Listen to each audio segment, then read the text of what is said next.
Today is day 32 of my 100 days of, I always want to say giveaways, 100 days of gratitude. When I started this project, I thought, okay, you have to be genuine, you have to be honest. So many people tell me that when I write, they appreciate my honesty. And so I'm trying to hold true to that. However, it is so challenging to go back through the videos and see, like, I never have my hair done. It's always just pulled back off my face in like a bun or a ponytail or whatever. I rarely have makeup on. And I'm in my pajamas a lot because I'm not a mom, so I don't have kids to take anywhere or pick up or be responsible for. Same with like grocery shopping. We do one big grocery shop usually a week.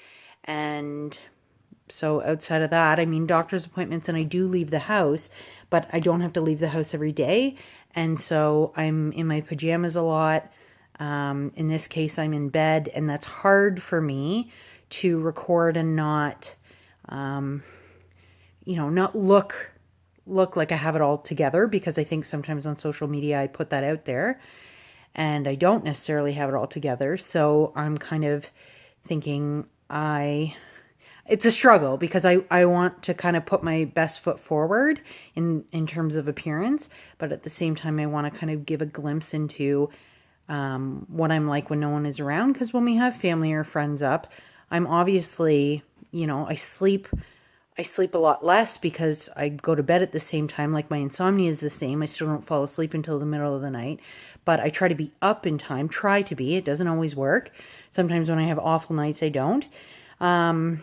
But then we're out doing stuff all day. Like, I'm very different, obviously, when people are here, because they're here to visit. And if we have, a festival going on or whatever, we like to, take people to that stuff, and we like doing that stuff. So anyway, I felt like, I'm getting a hot flash.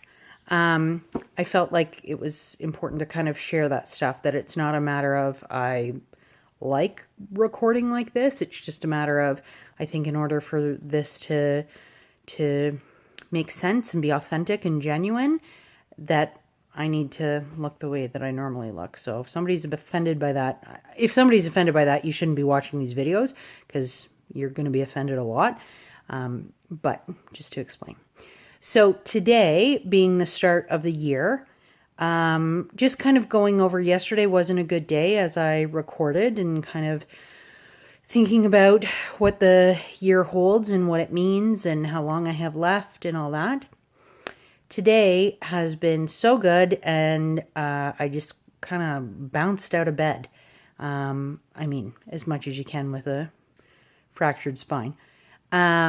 But yeah, I've gotten into some creative things, and I never consider myself a creative person. I would say I might have like the slightest eye for like decor, but I'm talking like 1%. But in terms of like drawing or painting, anything like creatively artistic, not so good at. But I've really tried to tap into that, and today I'm just feeling so good. So I want to give a huge shout out. I'm not sure if Keith and I would still be married if it wasn't for this person. Keith's boss he's awesome. He's awesome. I'm going to start crying already. And as you've seen from the previous videos, I'm not a huge crier. He's everything you want in a boss. And then when your spouse gets cancer, he's everything you want in a boss if your spouse has cancer. He is the most understanding. He has provided perspective that we maybe didn't consider. He is kind. He is generous. He is...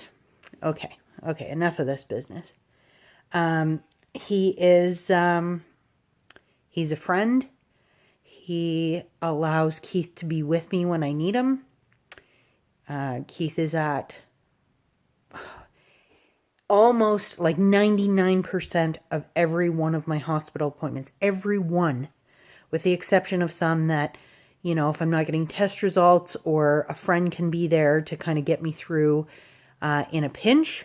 And my friends in the last like 6 months have kind of come together and made a bit of a schedule and are there to hold my hands because I am surrounded by amazing people. But if I called Keith from the hospital and said, listen, whatever, this problem's happening, he'd be there because his boss is incredible. And I have such gratitude for that man that I will never, ever, ever be able to express. And we are so lucky. And I've already done a gratitude video for my employer because I am so lucky. But Keith's boss is just, how do I put into words?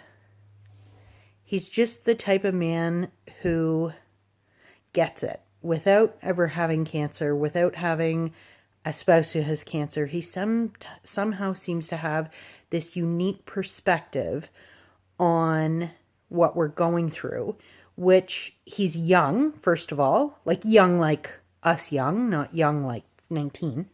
But he has this very mature, wise view, and he is so sympathetic, and he's so in tune with our needs. And that seems so like cliche or something, like it seems like I'm I don't know. That doesn't seem like an authentic thing to say, but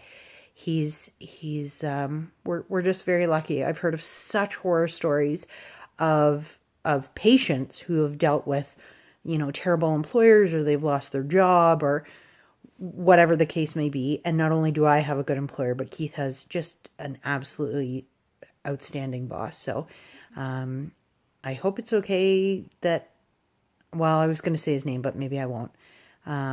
Anyway, to Keith's boss, you make this horrible, horrible disease easier. And for that, I'm grateful. So today, my gratitude goes to Keith's boss.